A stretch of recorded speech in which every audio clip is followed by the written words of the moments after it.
Assalamualaikum warahmatullahi wabarakatuh. Apa kabar anak-anak semua?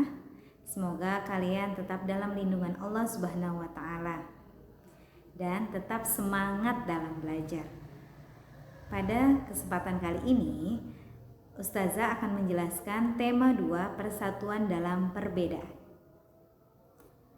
Untuk materi IPA-nya berkaitan tentang penyesuaian diri tumbuhan dengan lingkungannya.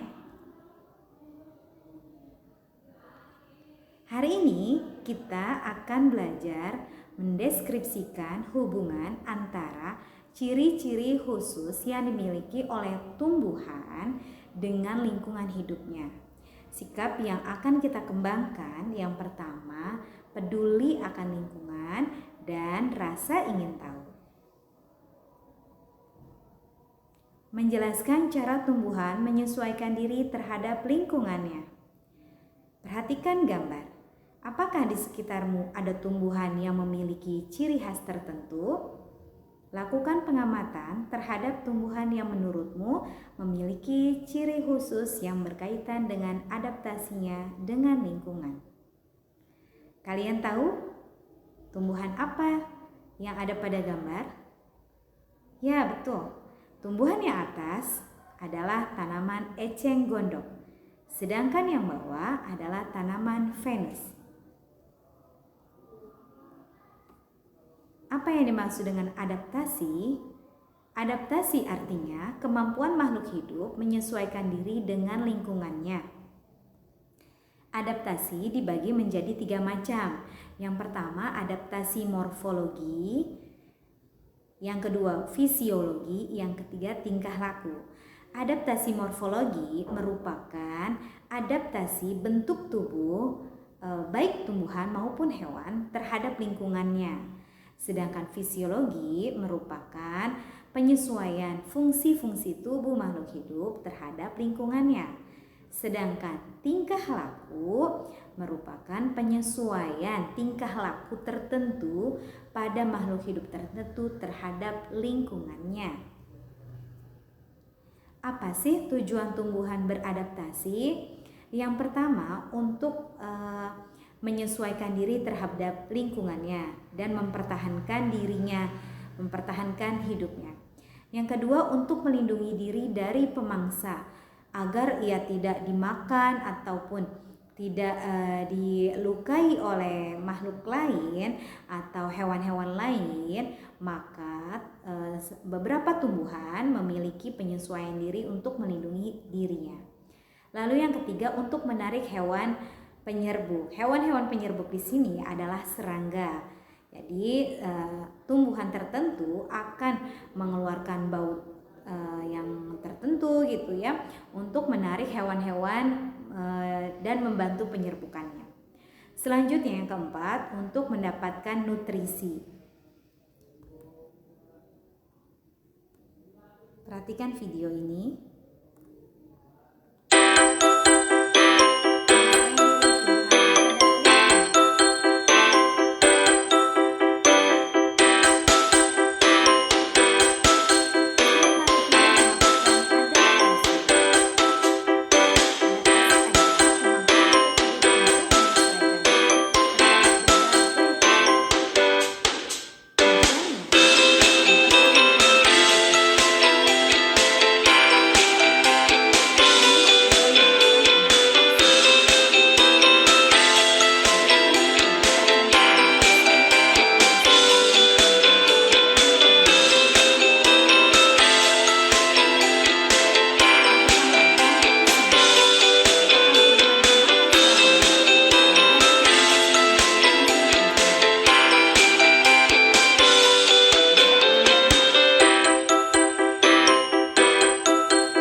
Ya, kita bahas satu persatu ya.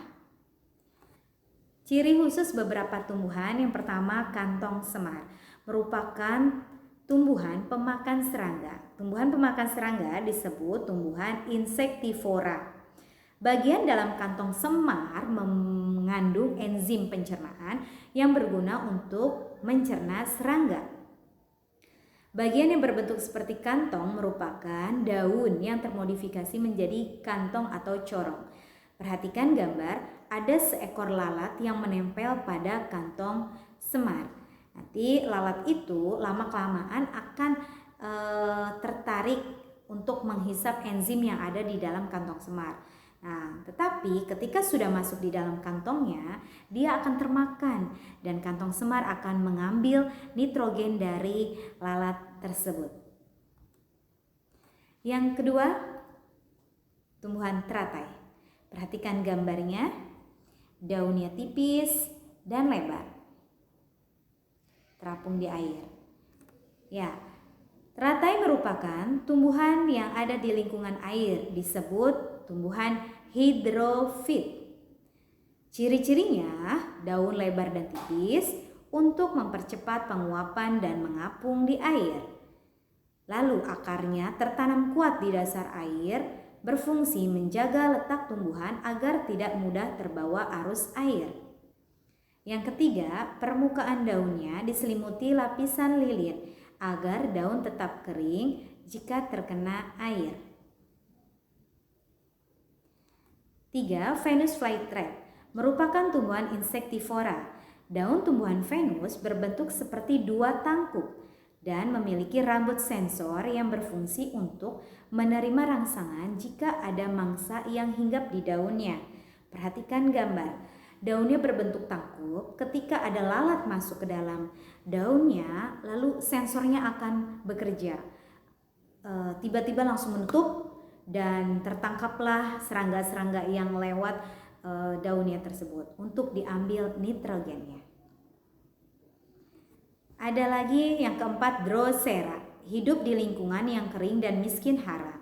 Tumbuhan Drosera mendapat asupan makanan dari serangga yang terperangkap oleh gumpalan zat perekat yang dihasilkannya.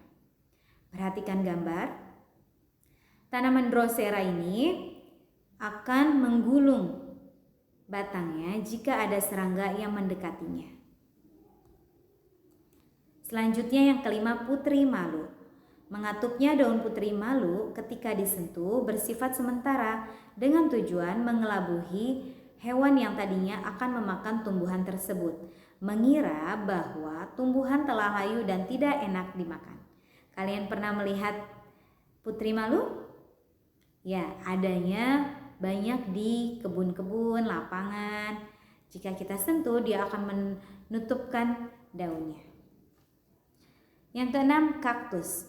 Merupakan tumbuhan di lingkungan kering atau disebut tumbuhan xerofit. Kaktus memiliki batang yang tebal untuk menyimpan air. Daun berbentuk duri untuk melindungi tumbuhan dari hama, hewan herbivor yang akan memakannya, dan untuk mengurangi penguapan pada siang hari. Selain itu, kaktus juga memiliki akar yang panjang untuk mencari air dan memperluas penyerapan air dalam tanah. Selanjutnya, eceng gondok. Ketujuh, eceng gondok. Ya, tumbuhan ini sama seperti teratai, merupakan tumbuhan hidrofit. Memiliki batang menggembung agar dapat mengapung di air. Perhatikan pada gambar. Memiliki akar serabut dan hidupnya di air. Selanjutnya, tumbuhan melindungi diri dengan beberapa bagian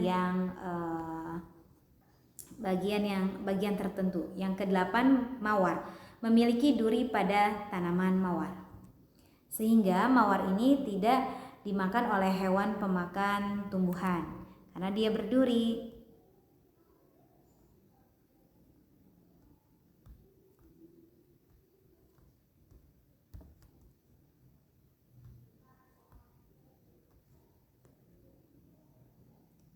Berikutnya,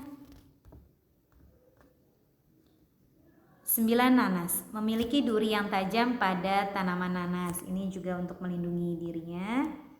Lalu pohon karet menghasilkan getah pada tanaman karet sehingga hewan-hewan juga tidak mau mendekatinya karena lengketnya karet dapat menjebak hewan-hewan tersebut. Selanjutnya, ini bukan pohon karet ya, ini tanaman Rafflesia, mengeluarkan bau busuk untuk menarik perhatian serangga, biasanya lalat, serangga yang hinggap dapat membantu penyerbukan.